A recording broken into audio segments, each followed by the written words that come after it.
हरि ओम।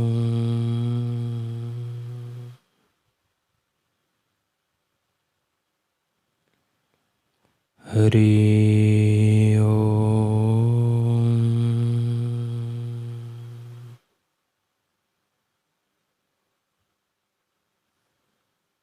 हरि ओम।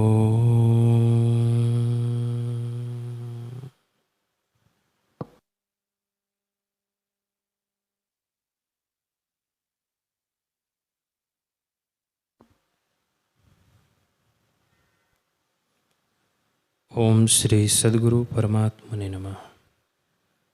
श्री योग वशिष्ठ महारामायण। श्री वशिष्ठ जी बोले, हे तात, यह संसार का मार्ग गहन है और इसमें जीव भटकते हैं। यह चैतन्य वृत्ति जो संसरण करती है, यही संसार है।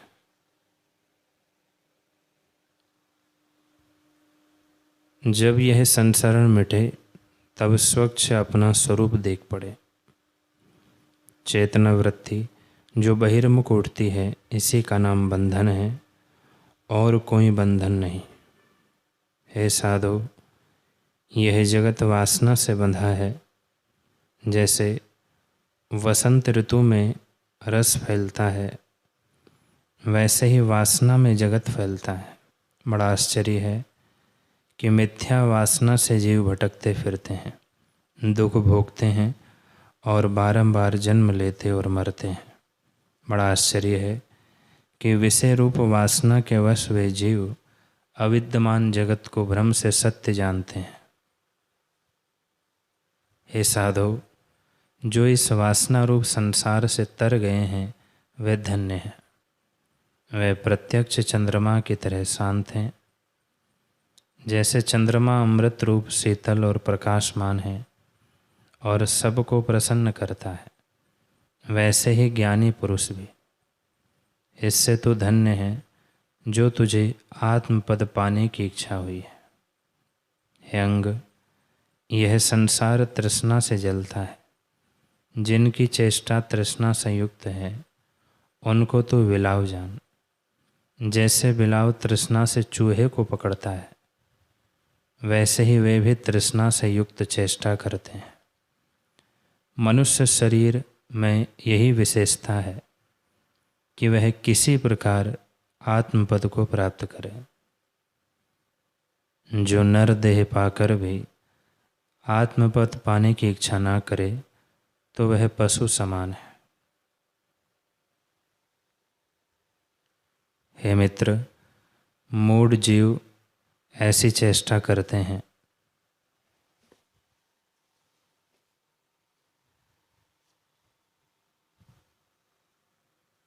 कि प्राणों के अंत तक भी तृष्णा में फंसे रहते हैं।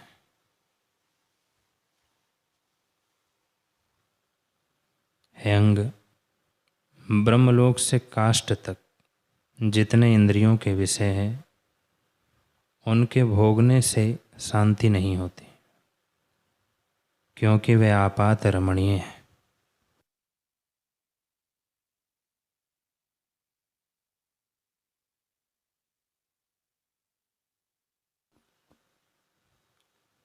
इनमें सुख कभी नहीं मिलता। जो ज्ञानवान पुरुष हैं, उनकी शांति ऐसी है जैसे चंद्रमा में, और वे सूर्य की नाई प्रकाशमान होते हैं। विषयों की तृष्णा कभी नहीं करते।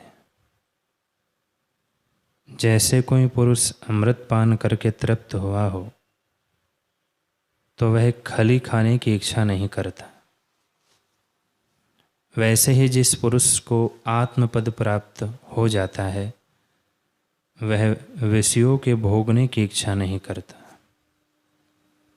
इससे इसी वासना का त्याग करो। वासना का बीज अहंकार है। उसको यह सोचकर निवृत्ति करो कि मैं नहीं हूँ, क्योंकि मेरा होना ही अनर्थ है। हे साधु,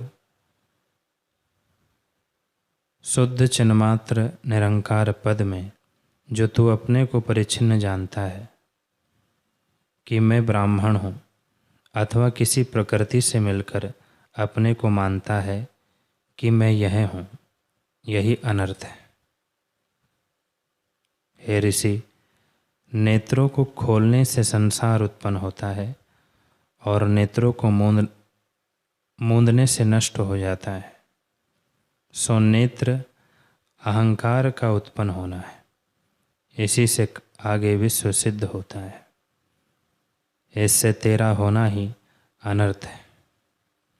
हे अंग, जैसे रस्सी में सर्प भ्रम से उदय होता है, वैसे ही आत्मा में अहंकार का उदय हुआ है।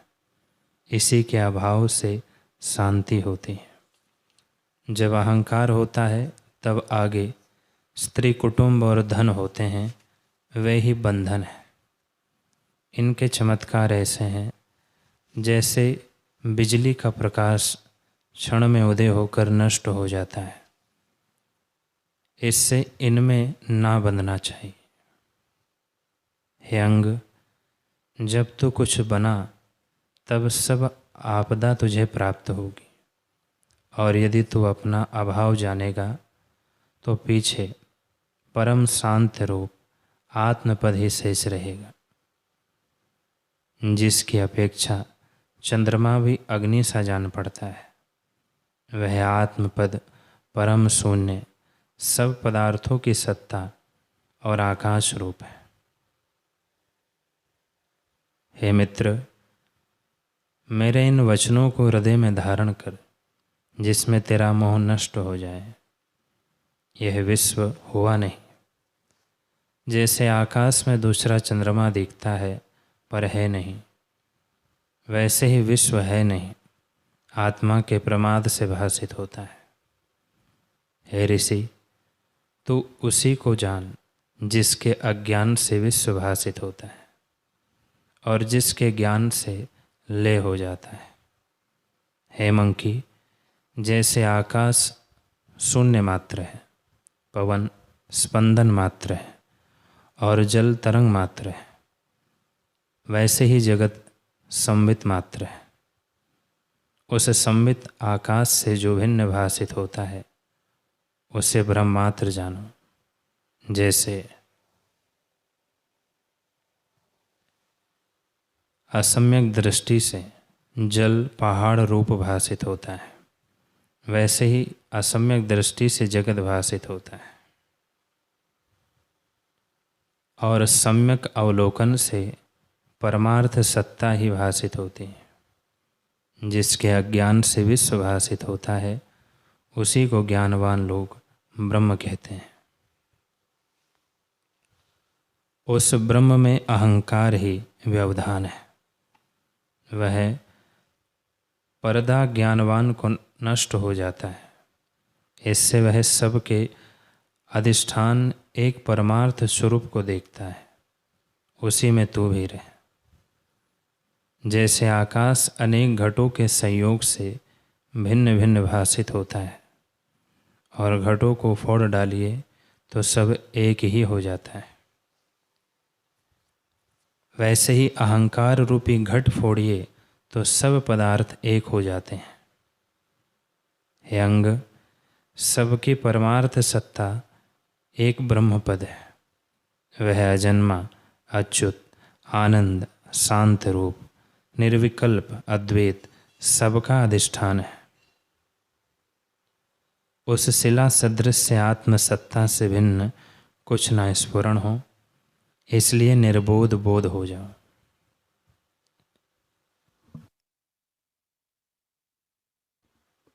हे मंकी ऋषि, ये दुख के देने वाले पदार्थ और ऐसे शब्द अर्थ आकाश के फूल हैं। इससे शोक मत करो, कारण सब परमार्थ सत्ता ही है। जैसे पुरुष निराकार है पर उसकी अभावना से अंगों का संयोग होता है, वैसे ही विश्व भी इसकी भावना से होता है। जैसी संसार की भावना दृढ़ होती है, वैसा ही रूप आगे देख पड़ता है। जो विश्व उपादान से नहीं हुआ तो आरंभ परिणाम से भी कुछ नहीं बना। हे मित्र, शुद्ध परमात्मा को पाना साध्य है, क्योंकि विश्व निरुपादान केवल शब्द मात्र है, आत्मा अद्वैत है, अतः इसका हेतु नहीं है। वह अचिंत्य है, इसी से विश्व निरुपादान स्वप्नवत है। जैसे स्वप्न की सृष्टि निरुपादान होती है, वैसे ही जागृत सृष्टि भी है। जैसे मृतिका से घटकार्य बनता है, ऐसे भी आत्मा विश्व का उपादान नहीं है, क्योंकि मृतिका परिणाम से घटाकार होती है, पर आत्मा निर्विकार अच्युत है।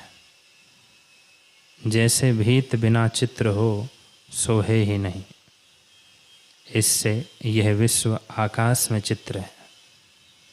जैसे स्वप्न में नाना प्रकार का विश्व आधार भीत बिना चित्र होते हैं, वैसे ही विश्व भी आकाश में चित्र सा है।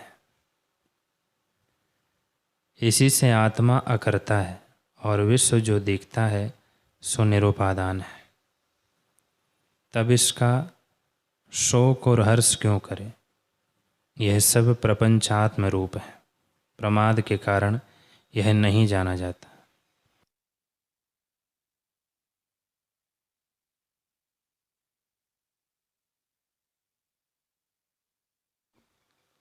हे साधु, संवेदन से जब अहंकार फुरता है तब विश्व भासित होता है।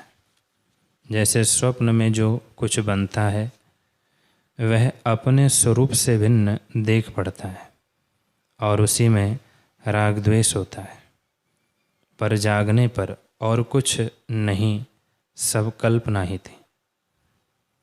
वैसे ही जब संवेदन उठ गया तब सब विश्व आप अपना रूप हो जाता है। अहंकार होना ही विश्व है। जब अहंकार नष्ट हुआ तब ये सब शब्द अर्थ कि मैं दुखी हूँ, मैं सुखी हूँ, यह नरक है, यह स्वर्ग है, परमार्थ सत्ता ही में फुरते हैं। सबका अधिष्ठान आत्मा है, इससे सब आत्म स्वरूप है। आत्मा दृश्य से रहित दृष्टा है, ज्ञेय से रहित ज्ञाता है और निर्बोध बोध है। इच्छा से रहित इच्छा है, अद्वैत और नानत्व भी वही है, निराकार और आकार भी वही है, अकिंचन और किंचन भी वही है।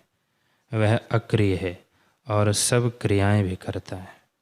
आत्मवेता ऐसे आत्मज्ञान को पाकर विचरते हैं, उन्हें जगत का किंचित भी भान नहीं होता।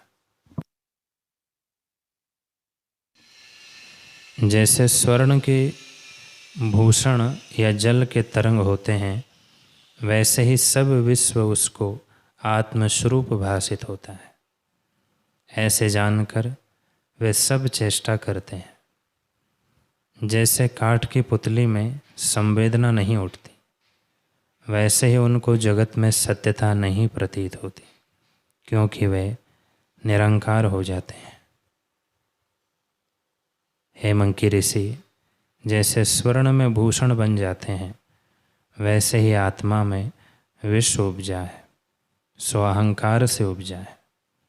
इससे इसके अभाव की भावना करो और निरंकार होकर चेष्टा करो। जैसे पालने में बालक के अंग स्वाभाविक हिलते हैं, वैसे ही ज्ञानी की निर्वेद चेष्टा होती है। हे ऋषि, जब तू इस मेरे उपदेश को हृदय में धारण करेगा, तब सुख से सहज में ही आत्मपद की प्राप्ति होगी और यह विश्व भी आत्मरूप हो भासित होगा। जो कुछ विश्व भासित होता है वह सब आत्मरूप ही है। हे राम जी, जब मैंने इस प्रकार कहा तब मंकी ऋषि परम निर्वाण पद को प्राप्त हुआ और परम समाधि में 1 वर्ष स्थित रहा। शिला में जैसे घास फूस कुछ नहीं उगता, वैसे ही उसके हृदय में कोई भावना या वासना नहीं उपजी। हे राम जी, जैसे मंकी ऋषि स्वरूप को प्राप्त हुआ है, वैसे ही तुम भी स्थित हो। हे राम जी, यह विश्व आत्मा का चमत्कार है और सब चिन्मात्र स्वरूप है। हे राम जी, मेरा आशीर्वाद है कि तुम चिन्मात्र स्वरूप को प्राप्त हो, जो तुम्हारा अपना रूप है। उसको अपना रूप जानो, जिसमें तुम्हारे सब दुख नष्ट हो जावे। हे राम जी, तुम निर्वाणस्थ शांत आत्मा बनो, यथा लाभ में संतुष्ट रहो, सत्य होने पर भी असत की तरह स्थित हो, राग द्वेष का रंग तुमको स्पर्श ना करे।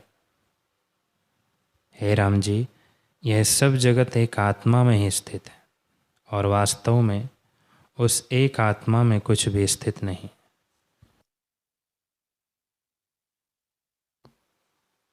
आदि अंत से रहित वह एक चिदाकाश अपने आप में स्थित है। शरीर आदि के नाश में भी अखंड रूप है। यह जगत उसी का चमत्कार है, जो उपज उपज कर लय हो जाता है। हे राम जी, ध्याता ध्यान ध्येय की त्रिपुटी भ्रांति मात्र है। वास्तव में दृष्टा दर्शन दृश्य सब आत्म स्वरूप है। इससे भिन्न कुछ नहीं। वह ब्रह्म स्वरूप आत्मा सदा एक रस है, कभी क्षोभ को नहीं प्राप्त होता। चाहे अमावस का चंद्रमा दिखाई पड़ जाए और प्रलय काल के बिना प्रलय काल की वायु चले, तो भी आत्मा को क्षोभ नहीं होता। आत्मपद सदा ज्यों का त्यों है। हे राम जी, ऐसे आत्मा के प्रमाद से जीव दुख पाते हैं। जब आत्मा को प्रमाद होता है, तब देह और इंद्रियां अपने आप में प्रत्यक्ष भासित होती हैं। पर जैसे बालू से तेल नहीं निकलता, आकाश में वन नहीं होता और चंद्रमा के मंडल में ताप नहीं होता, वैसे ही आत्मा में देह या इंद्रियां कभी नहीं होती। हे राम जी, ये सब जीव आत्म रूप है। इससे इनको देह इंद्रियों का संबंध नहीं है, परंतु इनको जो कर्मों में अभिमान होता है, इसी से बंधन में पड़ते हैं। हे राम जी, जैसे नाव पर बैठे हुए पुरुष को भ्रांति से नदी तट के वृक्ष चलने लगते हैं, वैसे ही मन के भ्रम से आत्मा में चित्त और देह इंद्रियां जान पड़ती हैं। वास्तव में चित्त और इंद्रियां कुछ भिन्न वस्तु नहीं, ये भी आत्मस्वरूप ही है। तब निषेध किसका कीजिए। हे राम जी, मन और इंद्रियादिक को अपनी सत्ता कुछ नहीं, वह भ्रांति से भासित होती है। जैसे पर्वत पर उज्ज्वल मेघ होता है और उसमें वस्त्र बुद्धि निष्फल होती है, वैसे ही ये देहादिक है, इनमें अहम बुद्धि निष्फल है। इससे हे राम जी, आत्म तत्व एक अखंड है, द्वैत कुछ नहीं। जब तुम ऐसे विचारोगे तो निरंजन रूप होंगे। हे राम जी, ये सब शरीर चित्त के स्फुरण से स्थित है। जैसे चित्त के स्फुरण से शरीर है, वैसे ही जीव में चित्त और परमात्मा में जीव है। हे राम जी, इस प्रकार स्फुरण मात्र दृश्य हुआ तो द्वैत तो कुछ न हुआ। इस प्रकार विचार पूर्वक दृश्य भ्रम को त्याग कर स्वरूप में स्थित हो रहो। हे राम जी, ऐसी धारणा करके सुख से विचरो और जो कुछ चेष्टा नीति से प्राप्त हो उसको करो, परंतु उसमें अपने कर्तव्य का अभिमान ना हो।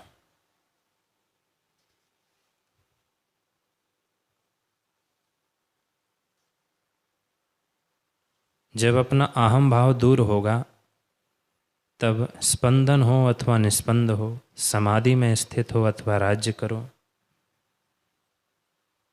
तुमको दोनों तुल्य हो जाएंगे। जब अपनी अभिलाषा दूर होती है तब जैसी चेष्टा प्राप्त हो वैसा ही हो।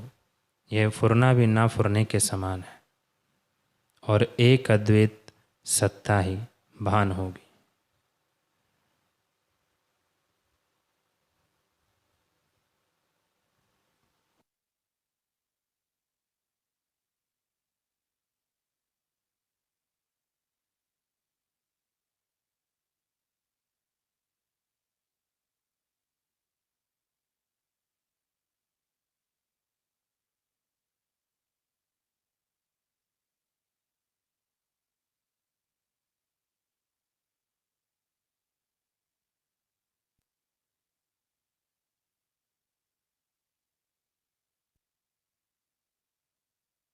हरि ओम,